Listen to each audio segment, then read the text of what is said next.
صحیح ہونے کی دلیل ہوتا ہے۔ آپ کے والد صاحب فوت ہو جائیں اور آپ پیٹ بھر کے کھانا کھا رہے ہیں اور ہنس رہے ہیں، مسکرا رہے ہیں، ٹھٹے لگا رہے ہیں، اور کوئی کہے گا تم ایسا کر رہا اور آپ میں تجھے نہیں پتا میرے دل میں کتنا غم ہے، تو کوئی یقین کرے گا آپ کا؟ بولیں۔ مسئلہ یہ ہوتا ہے، اور کیا یہ اچھی چیز ہوگی؟ نہیں۔ جس سے نسبت ہوتی ہے، جس سے لگاؤ ہوتا ہے، اگر اس کو تکلیف بھی پہنچے تو ہمیں تکلیف ہونی چاہیے۔ یہ میرے نبی کریم صلی اللہ علیہ وسلم نے مومنوں کی صفات بیان فرمائی کہ تمام مومن آپس میں ایک جسم کی مانند ہیں، اور جسم کے اگر کسی ایک حصے کو تکلیف پہنچتی ہے تو پورا جسم تکلیف محسوس کرتا ہے۔ یہ تو تمام مومنین اجنبی مومن کے بارے میں فرمائے، مثلا آپ کا پڑوسی اگر درد میں ہے تو آپ کو درد محسوس ہونا چاہیے۔ ایک اجنبی مسلمان روڈ پہ پڑا ہوا ہے، اس کو تکلیف ہے تو ہمیں درد محسوس ہونا چاہیے، یہ ایمان کی علامت ہے۔ چاہے جائے کہ میرے آقا صلی اللہ علیہ وسلم کا کوئی معاملہ ہو یا آپ کے جگر کے ٹکڑوں کا معاملہ ہو، امام حسین رضی اللہ تعالی عنہ جیسی شخصیت جن کو سرکار نے چوما ہے، سینے سے لگایا ہے، اور حسنین کریمین کے بارے میں ہی منقول ہے کہ ان کو کندھے پہ اٹھایا ہے سرکار نے، سجدے ان کے لیے طویل کر دیے، کیونکہ حجرہ ساتھ تھا حضرت علی کا، بچے چلتے ہوئے ہاتھ پاؤں کے بل، چھوٹے بچے ہوتے ہیں، وہ مسجد میں آ جاتا تھا بچہ، اور سرکار سجدے میں ہوتے تھے اور وہ آپ کے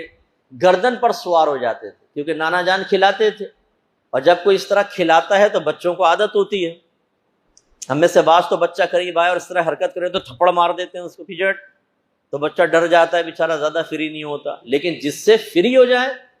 تو بچہ تو پھر اس کو پکڑ لیتا ہے، اس کے بال نوچ لیتا ہے، اس کے اوپر لوٹتا ہے، سب کچھ۔ اس کا مطلب ہے بچوں کا آ کے سرکار کی گردن پر سوار ہونا اس بات کی دلیل ہے کہ معمول سرکار ہی یہ ہے، اپنے نواسوں کو کھلاتے ہیں، پیار کرتے ہیں، انہیں قریب کرتے ہیں، اپنے اوپر سوار کر لیتے ہیں، تو بچوں کو عادت قائم تھی، وہ نماز میں آگے سرکار کی گردن پر سوار ہو جاتے تھے، اور سرکار ان کے لیے اپنے سجدوں کو طویل کر دیا کرتے تھے۔ بعد میں جب صحابہ کرام پوچھتے یا رسول اللہ کیا حالت سجدہ میں کوئی وحی نازل ہوئی تھی اتنا طویل ہو گیا، تو سرکار فرماتے ہمارا بیٹا ہمارے اوپر سوار ہو گیا۔ ان کو بیٹا کہا کرتے تھے،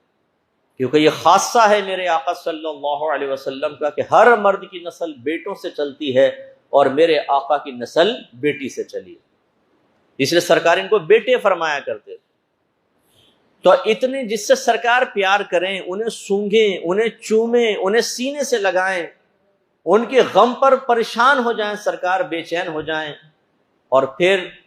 ایسا شخص جو ہے وہ طبعی لحاظ سے اگر فوت ہو، طبعی لحاظ پھر بھی غم ہوتا ہے۔ اگر آپ کے والد کا انتقال بستر پر ہو، زیادہ بیمار بھی نہ ہو، جدائی کا غم ہوگا کہ نہیں ہوگا؟ دوست فوت ہو جائے بیچارہ، کوئی اگر کسی کی زوجہ محبت ہو تو زوجہ فوت ہو جائے، شوہر فوت ہو جائے، غم محسوس ہوتا ہے، چاہے کوئی خطرناک طریقے سے نہ ہو، لیکن اگر بہت ہی خطرناک طریقے سے ہو تو پھر زیادہ غم محسوس ہوگا۔ سمجھانا یہ مقصد ہے کہ امام حسین رضی اللہ تعالی عنہ اور آپ کے خاندان والوں کی جس طریقے سے شہادت ہوئی ہے کہ حضرت علی اصغر رضی اللہ تعالیٰ عنہ چھوٹے سے گود میں ہیں، اور پیاس کی وجہ سے زبان باہر نکل رہی ہے، اور جب اس بچے کو دکھا کر کہا گیا کہ کم از کم اس کو پانی پینے دیا جائے، تو ایک ظالم نے ایسا تیر مارا کہ سیدھا گردن میں آ کے لگا اور بچے کے منہ سے بلڈ باہر آیا۔ آپ بتائیں کتنے ظالمانہ انداز سے یہ معاملہ ہوا، اور کون؟ آل رسول نبی کریم صلی اللہ علیہ وسلم کا، جن میں خون ہے، خون کے اثرات ہیں، ان کے ساتھ یہ معاملات۔ اور امام حسین رضی اللہ تعالیٰ عنہ کو شہید، اتنے تیر مارے گئے، نیزے مارے گئے، تلواریں ماری گئیں، اور آپ کے جسد اقدس کو ایک روایت کے مطابق گھوڑوں کی ٹاپوں کے تلے روندا گیا، اور آپ کے سر اقدس کو جسم سے جدا کیا گیا، اور اس کو نیزے پہ بلند کیا گیا۔ یہ الگ بات ہے کہ نیزے پر بھی آپ کے ہونٹ ہل رہے تھے اور آپ قرآن کی